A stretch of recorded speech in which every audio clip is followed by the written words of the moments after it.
Hello বন্ধুরা, আজকে দেখো মটন কষা রান্না করব। তাই মটনটা আগে ধুয়ে নিচ্ছি ভালো করে, জল দিয়ে ভালো করে ধুয়ে নিচ্ছি। একবার ধোয়া হয়ে গেছে। এটা হালকা গরম জল নিয়েছি, গরম জল করে ধুয়ে নিলাম। ধুয়ে নিয়ে তারপরে ওইখানে রেখেছি, দেখো ঠিক ওই নিচেটা, ওখানে একটা প্লেট রাখা আছে, তার মধ্যে রাখলাম। ঠিক আছে, আমার জায়গাটা ছোট তো, সেই জন্য একটু অসুবিধা হচ্ছে, পুরোটা তোমাদের দেখাতে পারছি না। সেই জন্য ওখানে আরও ওই যে ওখানে হাঁড়ি হাঁড়ি দেখা যাচ্ছে, ওটা বেসিনে এই কড়াই বসিয়ে দিয়েছি। কড়াইটা গরম হয়ে গেছে, হয়নি এখনও, হবে। তেল দিলাম, অল্পই তেল দিচ্ছি এখানে, কারণ মাটন রান্না করতে গেলে একটু তেলটা বেশিই লাগে। এখানে যা তেল দিয়েছি, আর ওই মাংস যখন ম্যারিনেট করেছি তার মধ্যে তেল দেওয়া আছে, সেই জন্য এখানে তেলটা এইরকমই অনুপাতে দিলাম। আর যেহেতু মাংসের মধ্যে চর্বি আছে, সেই জন্য ভাবলাম যে তাহলে তেলটা একটু কমই দেবো। ওই দেখো তেলটা কেন বেচকুড়ি হচ্ছে, দেখেছো? তেলটা গরম হচ্ছে। আলু ছেড়ে দিয়েছি, আলু ভাজা হচ্ছে। বেশি ভাজবো না, হালকা করে ভাজবো। হলুদ দিয়ে দিলাম, হালকা করে ভাজবো। আমি আবার একবার দিয়েছি তো, সেই জন্য আবার আরেকটুখানি দিয়ে দিলাম, দুবার হয়ে গেল। আলুটা একটু মোটামুটি লাল লাল করে ভেজে তুলে নেবো। ভাজা হচ্ছে। আর ওইদিকে যে দেখতে পাচ্ছ সবুজ রঙের একটা ঢাকনা, ওটা হচ্ছে তেলের পট। তেলের পটটা ডান দিকে রেখেছি, তাহলে আমার নিতে সুবিধা হবে, সেই জন্য ওই দিকে রাখা আছে। আলুগুলো একটু উল্টে উল্টে দিচ্ছিলাম, যাতে এপিটে পিঠে একটু ভাজা হয়ে যায়। ভাজা হয়ে গেছে,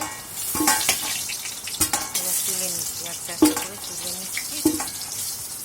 আলু একটু বেশি দিয়েছি, কারণ মাংসে আলু না হলে একটু মানানসই হয় না, সেই জন্য। ওই দেখো একটা দুটো আবার একটু বেশি লাল হয়েছে। থাক, মাটন রান্না করতে গেলে একটু বসিয়েই করতে হয়। দেখো তেলটা একটু কালো মতো হয়ে গেছে, ওই তেলটা আর আলাদা রাখলাম না, ওই তেলের মধ্যেই আর একটু তেল দিয়ে দিলাম। একটু তেজপাতা দিলাম, আর কি দেবো, একটু গোটা জিরে দেবো। একটু গোটা জিরে দিয়ে দিলাম। জিরেটা তেজপাতাটা একটু ভাজা হোক, তারপরে পেঁয়াজ কুচনো আছে, পেঁয়াজ কুচনো দেবো। গোটা গরম মশলা দিয়ে দিলাম। গোটা গরম মশলার মধ্যে আছে এলাচ, লবঙ্গ আর দারচিনি। এটা দিয়ে একটুখানি গন্ধটা ভালো ছাড়ে। এবার পেঁয়াজ কুচোগুলো দিয়ে দিলাম। পেঁয়াজ কুচোগুলো আরেকটু কুচোলে ভালো হতো, ঠিক আছে। আমি দাঁড়িয়ে কেটেছি তো, ওই জন্য একটু বড় বড় টুকরো হয়ে গেছে। না না, ঠিকই আছে মনে হয়, না ঠিকই আছে। পেঁয়াজগুলো একটু ভাজা ভাজা হোক, খুন্তি দিয়ে ঘুটে দিলে পরে পেঁয়াজগুলো কীরকম ছিঁড়ে যাচ্ছে, এরকম খুলেই যায়। একটা পেঁয়াজকে দু টুকরো করে তারপর সাইড দিয়ে যখন কাটি, তখন এটা তেলে দিয়ে খুন্তি দিয়ে একটু নাড়াচাড়া করলে পরে ওটা একটু কেটে খুলে যায় পেঁয়াজগুলো। যেমন এই চিকেন কারি এতে যখন করি আমরা, কি বলে, আরে ভুলে যাচ্ছি, একটু নুন দিয়ে দিলাম। একটু নুন দিয়ে দিলে কী হবে, পেঁয়াজগুলো একটু নরম হয়ে যাবে, পেঁয়াজগুলো মজে যাবে আর কি। সেই জন্য একটু নুন দিয়ে দিলাম, যাতে একটু তাড়াতাড়ি হয়ে যায়। ঢাকা দেবো না, কারণ ঢাকা দিলে আবার জল বেরোবে। ওই দেখো, দেখেছো, ওপর দিয়ে একটা শুকনো লঙ্কা দিয়ে দিলাম। এই দেখো, দেখেছো, মজে গেছে। এবার এই যে বাটির মধ্যে আদা রসুন বেটে রেখে দিয়েছিলাম, আজকে করবো বলে কালকে রাত্রে আদা রসুনটা বেটে ফ্রিজে রেখে দিয়েছিলাম। 2 চামচ দিয়ে দিলাম। এখানে অল্পই দিলাম, ওখানে ম্যারিনেশনে যেহেতু আছে, সেই জন্য এখানে দিলাম।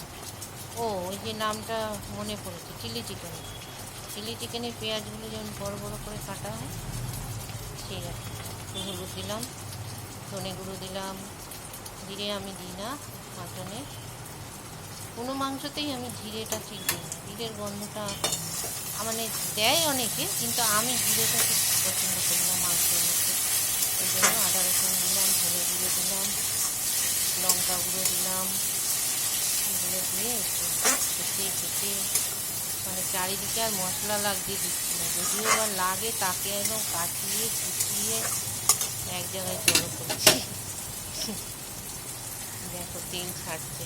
এটা দিলাম হচ্ছে টমেটো বাটা। টমেটোটা এখনকার টমেটোগুলো দেখবে কীরকম হাইব্রিড টমেটো মতো না, এইবার দিলে পরে সেই যে কীরকমভাবে থাকে, সেই জন্য ওটা পেস্ট করে নিয়েছিলাম। পেস্ট করে এর মধ্যে দিয়েছি।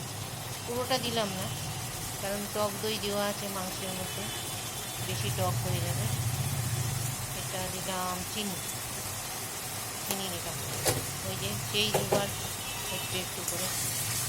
চিনিটা অনেকে তেলের মধ্যেও দেয়, আমি দিতাম কিন্তু আমি ভুলে গেছি, এখন একটু চিনিটা দিলে একটু রঙটা বেশ ভালোই।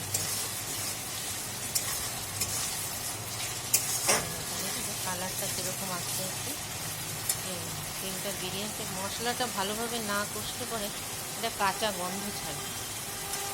আর আমি রান্না করতে গেলে আমার এই কষিয়ে বসিয়ে রান্না করতে একটু সময়টা বেশিই লাগে।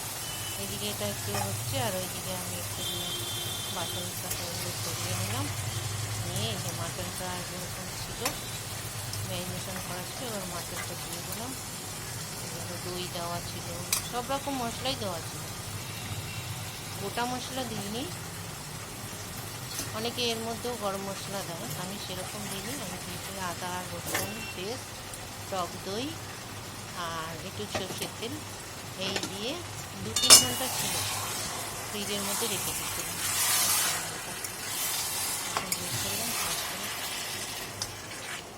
কিছুক্ষণ রেখে দিয়েছিলাম, রেখে দেওয়ার পরে তারপরে রান্না এখন করেই নিয়ে এটা করতে তো সময় লাগবে।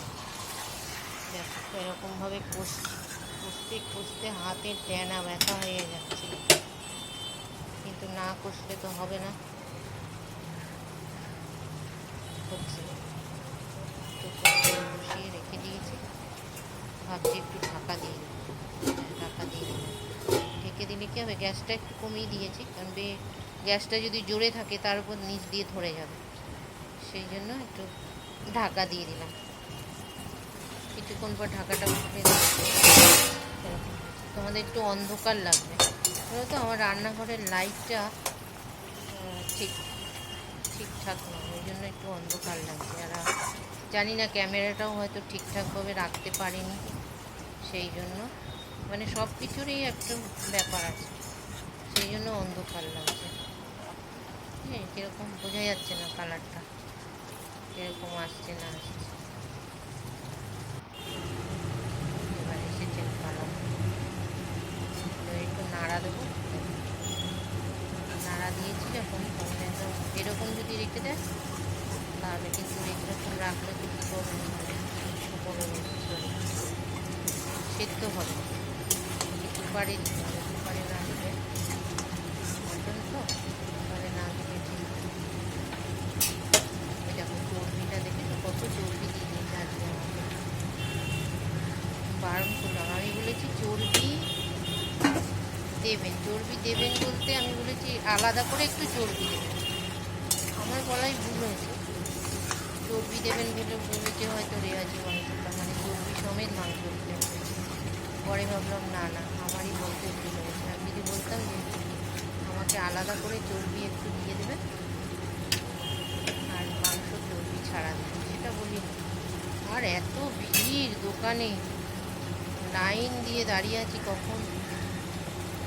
সামনে তো এখন অত বেঁচে টেচে ওরা 2-3 জন রয়েছে, কেউ শুনছে কেউ শুনছে না।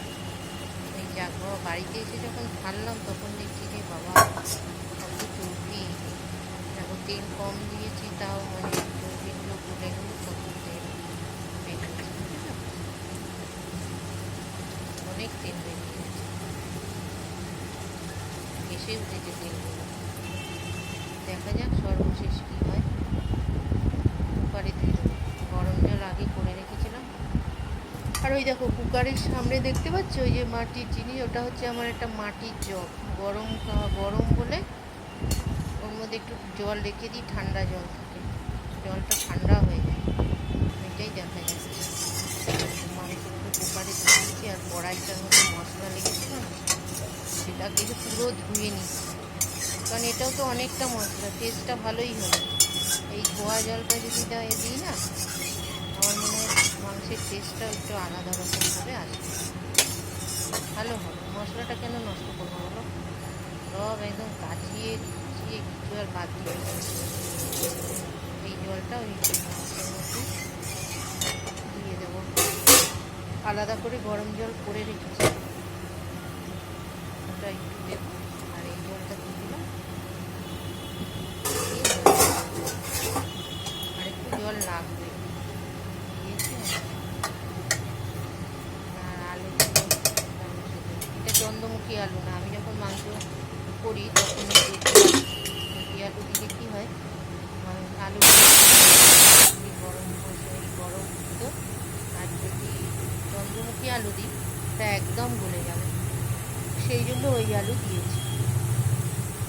কুকারে একটা সিটি হয়ে গেছে, আর একটা সিটির জন্য ওয়েট করছি।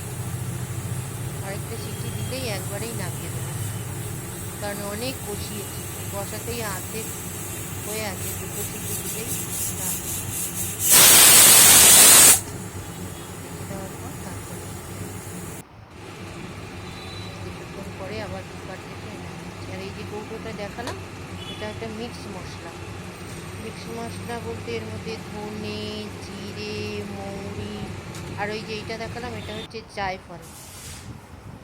জায়ফলটা ওপর থেকে গুঁড়ো করে ছড়িয়ে দিয়েছি। আর ওই মিক্স মশলার মধ্যে কী বললাম, ধনে, জিরে, শুকনো লঙ্কা,